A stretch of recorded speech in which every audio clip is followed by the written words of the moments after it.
Pour ne rien manquer, abonnez-vous maintenant. Stéphanie Demuru.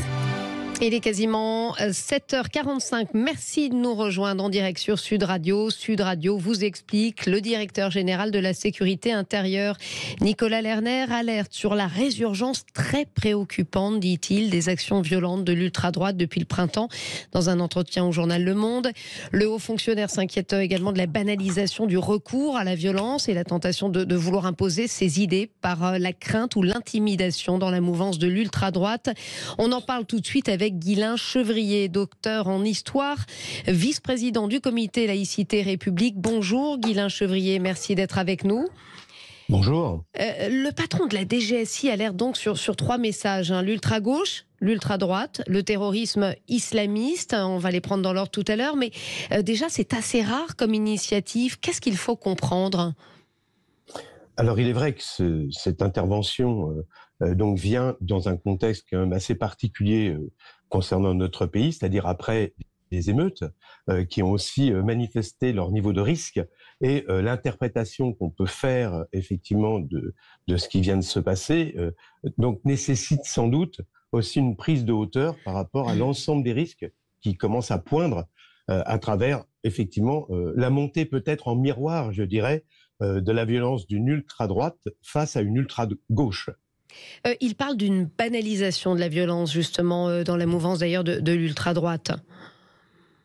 Alors effectivement, puisque ça veut dire qu'effectivement, on a constaté et on a déjoué des attentats venant de cette mouvance récemment, qui tend à vouloir passer donc à l'action violente, du fait même un peu de c'est ce qu'il souligne, d'une idéologie du grand remplacement qui voudrait que eh bien, il s'agirait de ne pas attendre trop longtemps et donc de ne pas attendre ce grand remplacement. Il faudra agir le plus tôt possible pour l'empêcher. Et de ce fait, donc, cette ultra-droite serait poussée, d'une certaine manière, à agir.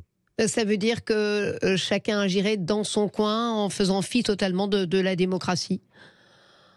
Alors oui, il y a cet aspect qui est celui de la remise en cause de nos fondamentaux démocratiques, puisque l'action violente transgresse nécessairement les grands principes, dont la liberté d'expression, puisque on a un certain nombre même d'élus qui ont été attaqués, et pas simplement par l'ultra-droite, mais par l'ultra-gauche, qui est devenu un phénomène, je dirais presque de société.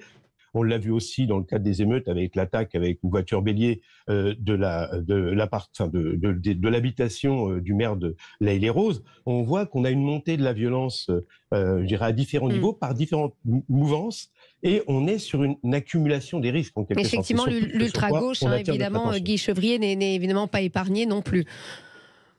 Bien évidemment, on a une espèce, je disais, d'effet de miroir, puisque l'ultra-gauche, elle, qui est, par exemple, pour l'accueil inconditionnel des migrants, encourage d'une certaine manière l'ultra-droite à se radicaliser. Donc chacun, je dirais, ces extrêmes se répondent dans une forme de radicalisation qui les amène à des comportements, l'un d'un côté comme de l'autre, qui sont des comportements où on voit monter effectivement le risque de violence. Alors, on ne parle pas encore de violence terroriste à proprement parler, mais il y a un véritable risque que cette violence passe, donc avec des passages, relève de passage à l'acte qui puisse s'inscrire dans ce danger terroriste en tout cas. Justement, Guylain Chevrier, la menace terroriste, c'est vrai qu'on en parlait moins. Le patron de la DGSI alerte aussi sur ce point. Pourquoi reparle-t-on de cette menace terroriste ?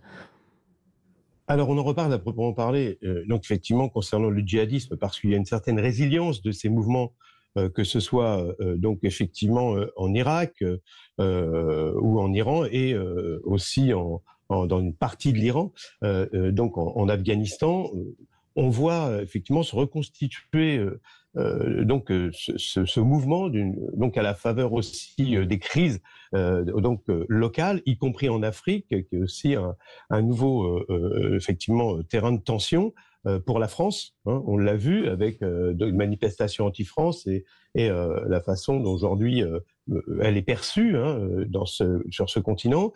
Donc on voit monter effectivement ce risque terroriste un peu de manière protéiforme, même si aujourd'hui on est plus inquiet par rapport à des loups solitaires, c'est-à-dire à ceux qui sont installés sur notre sol et qui seraient dans une attitude revancharde, comme pour ceux donc qui n'ont pas pu partir sur des terrains effectivement d'action du fait qu'ils en ont été empêchés par la France. Et donc de ce point de vue-là, effectivement, il y a une inquiétude. Il y a aussi une inquiétude vis-à-vis de ceux qui sont les sortants de prison, puisqu'on a effectivement plusieurs centaines d'individus qui sont sortis de prison et une quarantaine qui vont sortir de prison par an, qui sont des individus qui ont été mis en cause ou dans des affaires de terrorisme ou qui sont qui soient passés à l'acte ou pas.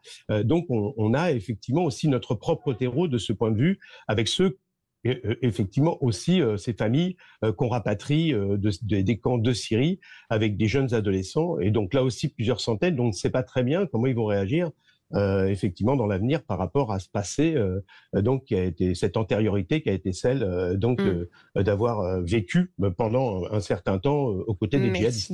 Pas très rassurant en tout cas cette interview et vos explications, en tout cas elles ont été claires. Merci Guylain Chevrier, docteur en histoire, vice-président du comité laïcité République.